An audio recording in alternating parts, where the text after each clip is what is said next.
हिंदी व्याकरण में आज हम संज्ञा तथा संज्ञा के भेदों के बारे में पढ़ेंगे। संज्ञा तथा संज्ञा के भेद। संज्ञा किसे कहते हैं? व्याकरण में नामों को बताने वाले शब्दों को संज्ञा कहते हैं। किसी भी व्याकरण में नाम हम जब बोलते हैं, हिंदी या इंग्लिश भाषा में हम बात करें, नामों को जब भी हम बोलते हैं तो उन नामों को हम संज्ञा कहते हैं। तो अर्थ में हमने क्या पढ़ा? व्याकरण में नामों को बताने वाले शब्दों को संज्ञा कहते हैं। इसकी परिभाषा हम क्या देंगे? परिभाषा क्या होती है संज्ञा की?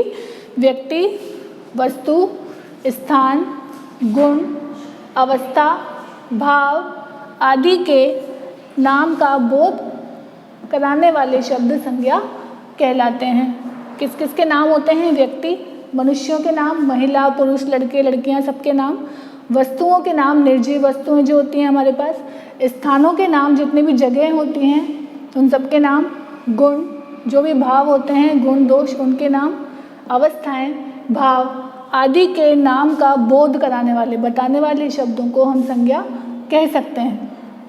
हिंदी भाषा में संज्ञा के मुख्यतः 3 भेद होते हैं। 3 भेद कौन कौन से होते हैं संज्ञा के?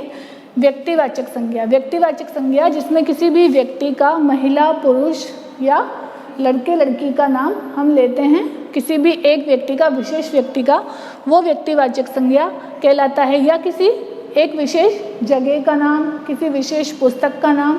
जैसे हम बोलें कि महाभारत पुस्तक, महाभारत एक विशेष पुस्तक का नाम है, इसलिए वो क्या है? व्यक्तिवाचक संज्ञा है।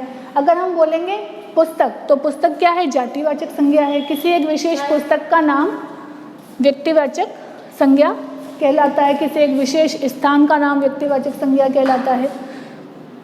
जातिवाचक संज्ञा अभी हमने पढ़ा। जैसे हम बोलेंगे कि राम को पुस्तक पढ़ना पसंद है, तो राम को पुस्तक क्या है? जातिवाचक संज्ञा है। राम को महाभारत पुस्तक पढ़ना पसंद है, तो महाभारत एक विशेष प्रकार की पुस्तक है, तो वो व्यक्तिवाचक संज्ञा है। जातिवाचक में सभी प्रकार की पुस्तकें, सभी प्रकार के पशु, सभी प्रकार के पक्षी आदि आ जाते हैं, वो जातिवाचक संज्ञा कहलाती है। भाववाचक संज्ञा। भाववाचक संज्ञा में सभी प्रकार के भाव यानी कि भावनाएं आती हैं, सभी प्रकार के संवेग आते हैं जिनको हम केवल महसूस कर सकते हैं, उनको छू नहीं सकते, उनको सुन नहीं सकते, केवल उनको महसूस किया जा सकता है। भाव का मतलब भी होता है भावनाएं, जिनको हम छू नहीं सकते, केवल उनको महसूस किया जा सकता है। ऐसे नाम जैसे खटास, मिठास, ऐसे जो शब्द हैं वो भाववाचक संज्ञा में आते हैं। अब यहाँ पे हम ध्यान दें कि जातिवाचक संज्ञा, जो हमने बोला कि किसी भी एक विशेष प्रकार की जाति के बारे में बोध कराता है।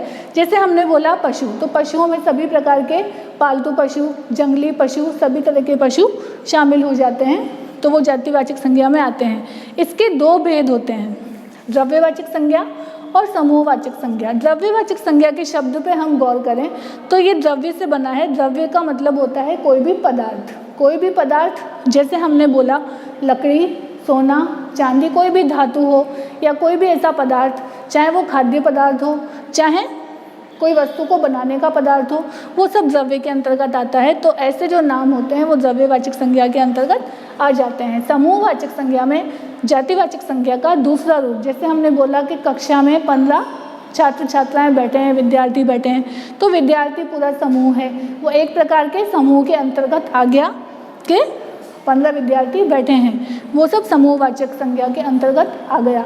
सैनिक समूहवाचक संज्ञा के अंतर्गत आते हैं। तो आज हमने पढ़ा संज्ञा तथा संज्ञा के भेदों के बारे में जानकारी।